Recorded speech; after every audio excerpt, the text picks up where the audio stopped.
The internal problem is, how do you deal with tragedy and malevolence? And you can say, well, I'm not prepared. It's like, yeah, fair enough.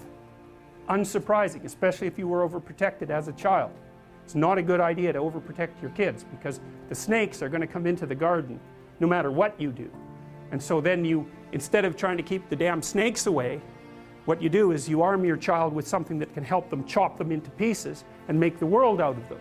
So that the trick for human thriving in the face of suffering and malevolence is strength, not protection. It's a completely different idea. We also know this clinically. We know, for example, that if you treat people with exposure therapy for agrophobia, which is, roughly speaking, the fear of chaos, I would say, the fear of everything, you don't make them less afraid. You make them braver. It's not the same thing. Because with an agoraphobic, see, what happens to them is the fall. They never conceptualize death and suffering. They're naive, right? It never enters the theater of their imagination, and it's because they're protected from it. But then something happens. This often happens to women in their 40s, because they're the people most likely to develop agoraphobia. Something happens. They've been protected from chaos by authority their entire life. So maybe they had an overprotective father, and then they went to an overprotective boyfriend, and then they went to an overprotective husband. And maybe they were willing to be subjugated to all three of those because of the protection, right? So that's the bargain. They stay weak and dependent, and maybe they have to, because that's the only way they can appeal to the person who's hyperprotective. But the price they pay for that is that they're not sufficiently competent. And then something happens in their life, often in their 40s. They develop heart palpitations, maybe as a consequence of menopause. Their heart starts to beat erratically, and they think, oh no, death. It's like, well, who are you going to talk to about that? Right? There's no protection from authority for that. Or maybe their friend gets divorced, or maybe their sister dies, or something like that. It brings up the specter of mortality, and maybe the specter of malevolence and mortality, and it brings it up in a way that authority, recourse to authority, cannot solve. And so then they have panic attacks. What happens? They go out, they get afraid, they feel their heart beating, then they get afraid of their heart beating because they think, oh no, I'm going to die, and they think, oh no, I'm going to die, and I'm going to make a fool of myself while I'm doing it and attract a lot of attention. So the two big fears come up: mortality and social judgment. And then they have a panic attack. It's like fight or flight's gone out of control. Very, very unpleasant. Then they start to avoid the places they've had a panic attack. Then they end up not being able to go anywhere. So then Tiamat has come back, right? A huge monster, a little victim. And so what do you do with them? Well, there's no saying, no, there's no Tiamat. That's done, right? Their naivety is over. They've had a direct contact with the threat of mortality and social judgment. They've met the terrible mother, and they've met the terrible father. And there's no going back. There's no saying, oh, the world is safe. It's not safe. Not at all. It's not safe.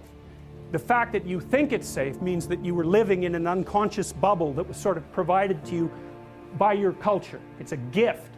And now that's been shattered. And so now what do you do? Well, the answer is you retreat until you're in your house and there's nowhere you can go. You're the ultimate frozen rabbit, right? And your life is hell because you can't function. The alternative is, let's take apart the things you're afraid of. Let's expose you to them, carefully and programmatically. And then you'll learn that you're actually tougher than you think. You never knew that. And maybe you didn't want to take on the responsibility because, people play a role in their own demise, so to speak. When you had opportunity to go out and explore or withdraw because you were afraid, you chose to withdraw because you were afraid. So it's not only that you were overprotected often, it's that you were willing to take advantage of the fact that you were overprotected and run back there whenever you had the opportunity. So maybe you're a kid in the playground, right, and you're having some trouble with other kids, and in the back of your mind, I should deal with this myself, but you go and tell your mom and get her to intervene. And you know that that's not right. You know that you're breaking the social contract, but it's easier, and so that's what you do. You run off to an authority figure and hide behind the Great Father, right, roughly speaking. Well, the problem with that is you don't learn how to do it yourself. So then you have to relearn it painfully when you're 40. So then you take people out. You say, well, what are you afraid of? Rank it from 1 to 10. So 10 is, we'll make a list of 10 things you're afraid of. The thing you're least afraid of we'll call number 10. So we'll start with that. Okay, well, I'm afraid of elevators. Okay, well, let's look at a picture of an elevator.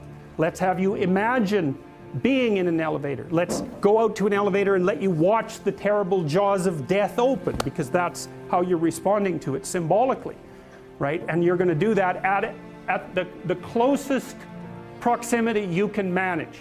You find out, you go do that, it works. You're nervous as hell, especially from an anticipatory perspective. Shaking.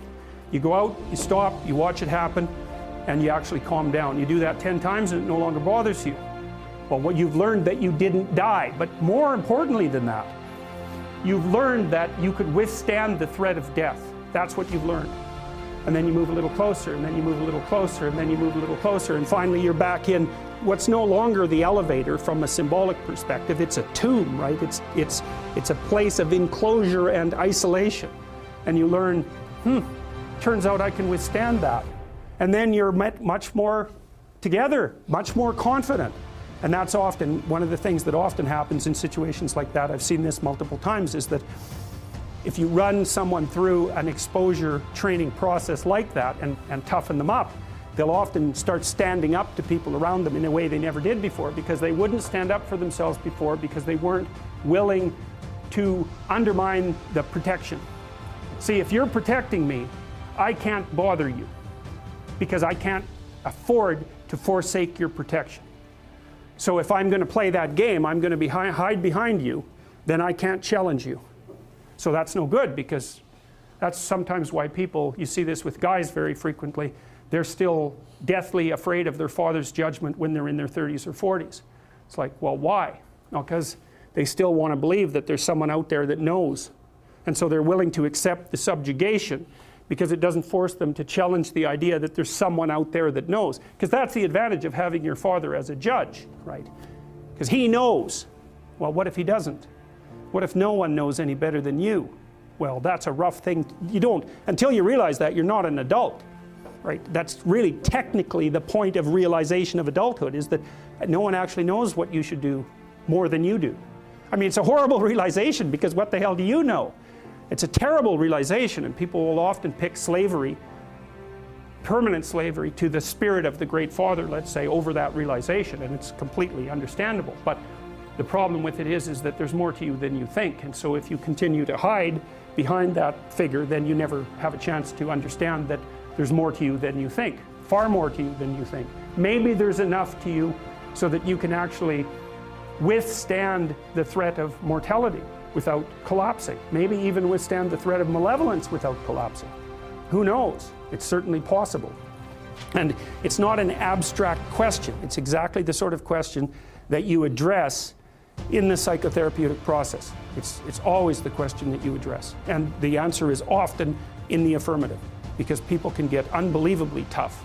And you know that because people work in emergency wards in hospitals, right? Or they work in palliative care wards, or they work as mortuary assistants. I mean, these people have bloody rough jobs, you know, or they're on the front line of police investigation into, you know, heinous child abuse crimes, and so they're confronting malevolence on a regular basis. And, you know, those are very stressful jobs, but people do them.